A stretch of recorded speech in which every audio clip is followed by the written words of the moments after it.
My friend Dave Helmuth lives in Lancaster County, Pennsylvania, and he mentors worship leaders. I first met Dave 20 years ago, and since that time he has gained a whale of a lot of experience and is now able to pour into other worship leaders and really offer a whole lot of really practical ideas and advice from his experience. And recently I sat down with Dave and we just talked. One of the things that he said just really struck me. He calls it the 5 faders of worship leaders. Take a look. There's 5 different things, 5 different motivations and identities that a worship leader has. These aren't roles, they aren't tasks, so everybody has to schedule musicians and, and pick songs and lead rehearsals, lead worship, all that. We have to do all that stuff, those tasks. But why we do them, in Enneagram speak, it's what are you doing when you're doing what you're doing? Like, why are you doing what you're doing, basically? What are you trying to get across? What are you pushing forward? There's a real danger if you're not aware of yourself on many different levels. But for this specifically, it's really important to have awareness. So the 5 faders, as I call them, are artist, shepherd, priest, educator, and producer. And I'll unpack what those are in a second. But the idea, there's 2 main ideas here. One is that if you're aware of how you're wired, what's motivating you, you can do something about it. You can maximize that. You can be more of who you are, a better version of who you are, and kind of push into that. And there'll be a lot of life and thrill from experiencing that, right? From really being who you are. But it's also possible that you're an unhealthy version of that fader. You've all experienced the artist who's a little bit of a rock star, a little bit of a diva, likes to have their things a certain way, is not really asking for the green M&Ms, but is kind of asking for the green M&Ms, like they're just... And then you have the craftsman, the artist who's a craftsman and who's able to take raw material and create beauty from that. Same environment, same motivation. One is healthy, one is not healthy. So being aware of who you are, you can start addressing the areas of unresourcefulness or unhealth that you have. And we all have stuff. That's a given. But the second idea is probably just as important. Your team and your congregation needs you to be better than that. It's like if you think about a mixer and you think about the faders on the mixer, and if you're turning the drums up and down and the guitars up and down and the keyboards and the voices up and down, if everything is just flat and even, that might not sound good. What's necessary is an appropriate balance for the moment. Because it might be a guitar solo time and you need to push that up and it sounds beautiful. It might be that somebody's talking and you need to pull the whole band down and just have one fader that's higher than the others, or else you can't hear them, right? So what you need to learn is, how do I take my faders, because I have all 5 of them. They might be completely off. Some of them might be like, if you've seen pictures on the internet of the faders at church that has the master fader has like an L-shaped thing riveted on it, so you can't go any higher than this, right? You might feel like that. You might need to bust it off.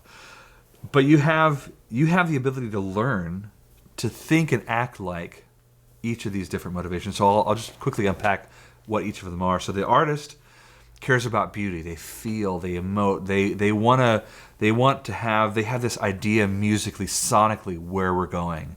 They have ideas for what the drummer should play here and why it should be, eighth notes on the kick drum and not, like they know that. They're thinking about that. They're feeling it. They're desiring this end product. A shepherd cares about his sheep, obviously. He cares about the people. We'll do things like, people are walking into rehearsal, and he'll be watching their body language. He might shift his entire plan for that rehearsal based on their body language. Because he's like, you know what? They just need something different tonight. They need to be cared for. Or they need this or that. They'll pick up, if they're going to ask for prayer requests, they won't just say, hey, anybody have any prayer requests? They'll be like, hey, Sam, so how's your new job going? And Martha, is your kid well again? Like he had like a fever last week or something like that? Like, because he knows. He's tuned in. He's invested. Everything is shaped around how are people doing? Am I caring for them? The next one is the priest, and this is the person that's primarily considering the vertical relationship. It's like the pure worshiper. Everything else can fall apart, and if we can still meet with God, it's okay. It's okay. Like they're just the priest. They will shape everything around that. Maybe the way they pick songs. They won't go through planning center and see, okay, which is a song that we haven't done for the longest time, and they won't go through any systematic process.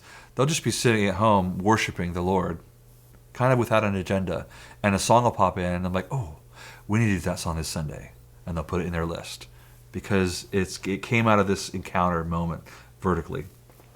Educator cares all about giving knowledge. They love to teach. They love to talk about the theology behind the song, or they love to talk about why the five loves to go to the one in the music theory. They'll often will be some kind of teaching at a rehearsal. They might show a video. They might do some teaching themselves, but they're just always giving knowledge. They're maybe sharing on Sunday. They'll share the story behind the song, or they'll tell this song comes from Isaiah 52, and let me read that for you, and then we'll talk about it, and then we'll sing the song. They love to make sure that people are on board, that they understand things, and so they'll just look for ways and opportunities to teach all the time, to give knowledge. The last one is the producer. The producer loves to get things done. They're the organizer. They'll plan their set lists out, 4 weeks in advance, which is like, what? They'll do that, right? And they'll send them out with every chord chart you need. All the songs will be in the right keys so you can listen to them. Like, they have things buttoned down really well. They love a well arranged. They're not heartless, and they're not just like analytical. They love things well done, well produced. So they'll think through color schemes of lighting for this song mood. They'll joy in having a good flow in a service because they've thought through all the pieces.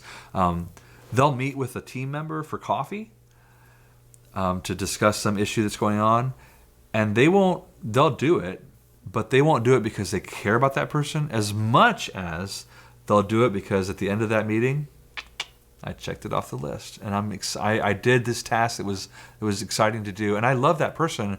But why I loved to do that was because I get to check it off, and I get to produce something. I get to do something. It's great. It moved the ball down the field.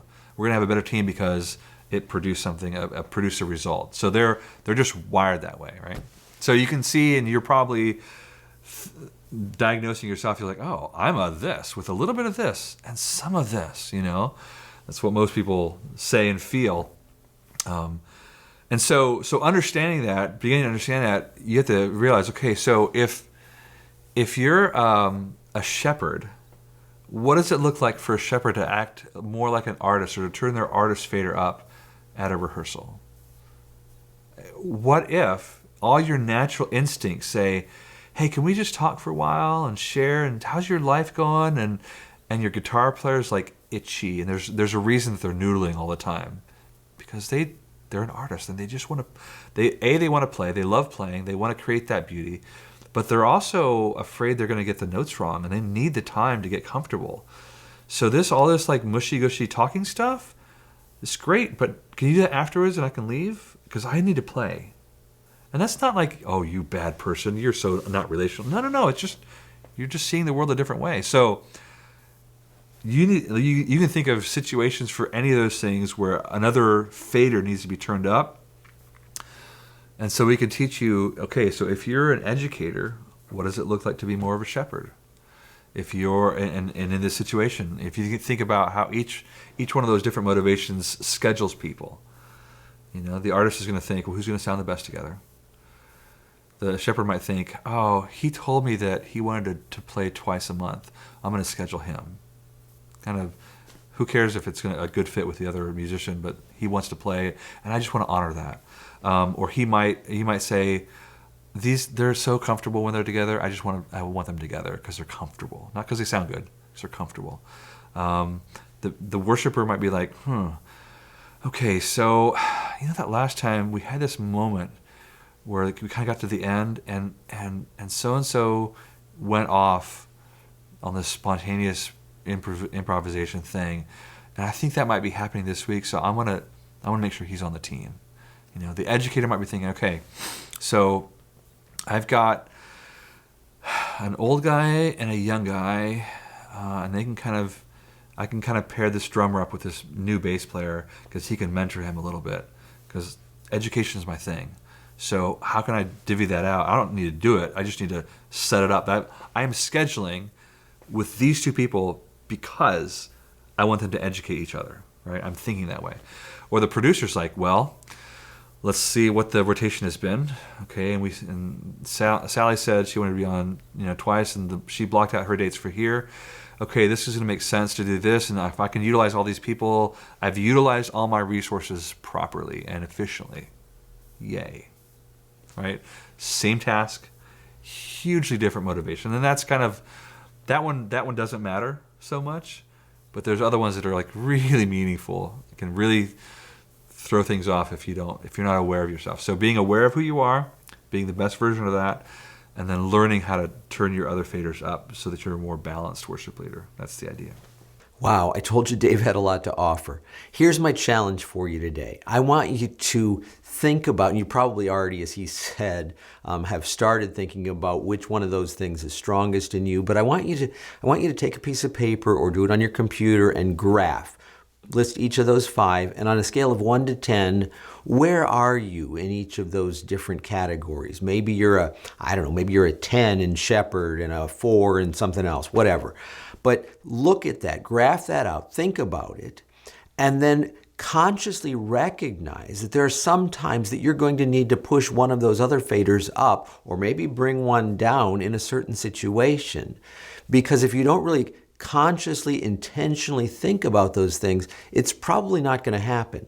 So I don't want you just to hear this information and think, oh, that was cool. No, I want you to do something with it. So I'm going to encourage you to really look at these, graph it out, think about it, and think about what situations you may need to adjust those faders for you in your life, in your congregation, in your worship team. Brought to you by myworshipleadingcoach.com. Helping you to be more fully equipped as a worship leader.